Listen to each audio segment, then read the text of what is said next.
Hey guys, it's Nikki with Simply Home by Nikki. Welcome back to my channel if you're returning, and if you're new, hello, welcome.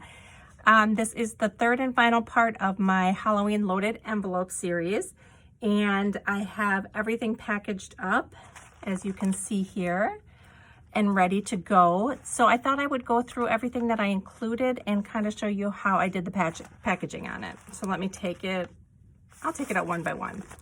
Okay, so first I have these paper bags that I'm pretty sure came from Dollar Tree last year. They're just little treat bags. And in here I have some felt pieces. The felt pieces are from Target and from the Dollar Tree.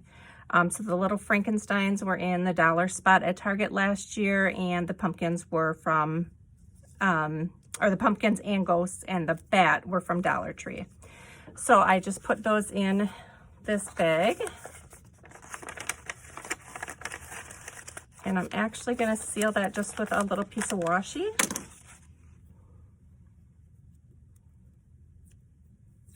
I've got this pumpkin washi that is from Target Dollar Spot. Okay, so I just put that on there. So that's the first piece. Second, I had these test tubes that I ordered off of Amazon. If I can find the link, I'll link it down below. I bought them to do a craft fair project for, where you layered M&Ms in it, but I didn't end up having time to do it, so I'm stuck with, 20 of these test tubes. So I thought it'd be cute to put a sequin mix in there, and I did the same sequin mix that I put in the shaker. And then I did just seal it with washi tape just in case it were to come open during the mail. So I just tied a little simple bow around it and called that one done. Here I have some spider ribbon. I showed this in the first one, but it looks like that. It's really detailed. It's very cute. And that is from Walmart. So what I did is I wrapped it just around this little piece of acetate, and that is from Bella Boulevard, and then just secured it with washi tape. I added a little tab to it. This collection had a ton of tabs and paper clips to it, so I tried to use some in the decorating of the embellishments. And then I put a little ghost on there and just did a staple. So that's that. Here is a bag that I put a lot of the chipboard stickers in that were from Target. I'm starting to make a dent in my box. As you can see, I'm about 3/4 of the way down. So I used all of those this year because that was almost to the top full when I started my Halloween projects. So I put a bunch in there. I put some paper from the collection, a couple stickers. I put the spider ribbon across the top, and then I just added a spider there. Here are some of the tabs from the collection. Like I said, I had a ton of them, so I wanted to give some away. I just made a bag topper just by folding a piece of paper. I added some stickers from the collection and a little jemmy. There's a ton of stickers from this collection also, so I've been trying to use some of those up. Here I have two of the spiders from Dollar Tree, and they're actually spider rings. But I wanted to make them flat, so I just snipped off the back. So I snipped off the ring part.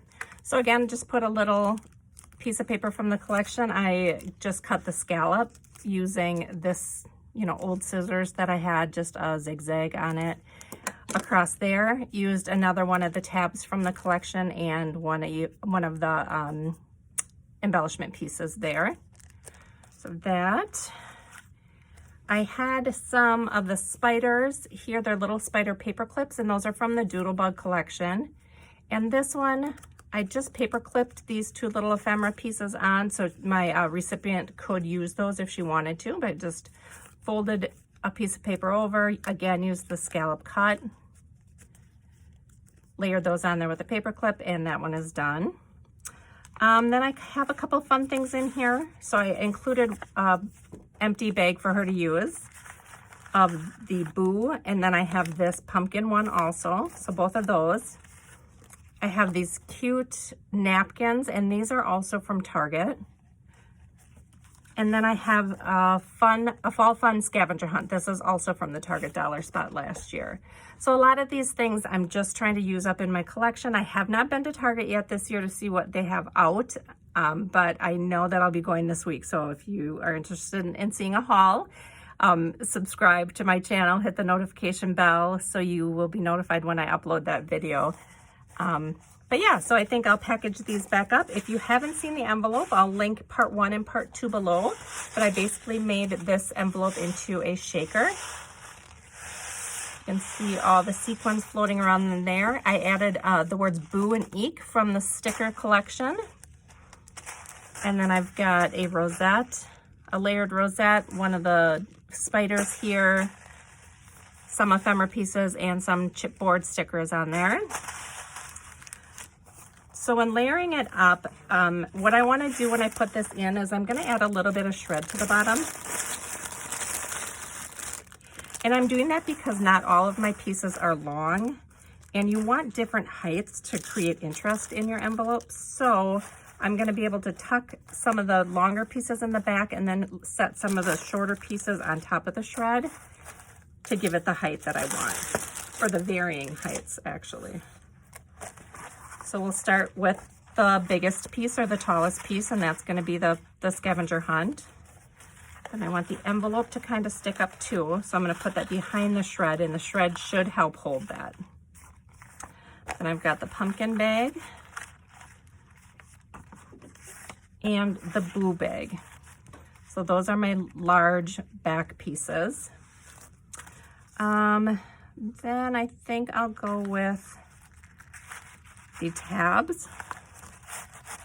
Just nestle those in there. I've got the spiders, the spider paper clips. This can go in the front here. I'm going to nestle that into the shred also. I've got these spider rings. I'll put over here. The spider trim I'm going to put in the front, and I can actually hook the ghost on the front like that to keep that in, to keep that from going anywhere. The test tube I think can go off to a side. I'll put that on that side. And then the last piece is the bag with the felt pieces, and I'll tuck that in the back. So there we go. That is the loaded envelope, and it is all set to be mailed out. Thank you guys so much for watching. If you have any questions or are curious where anything is from, leave me a message in the comments, and we'll see you next time.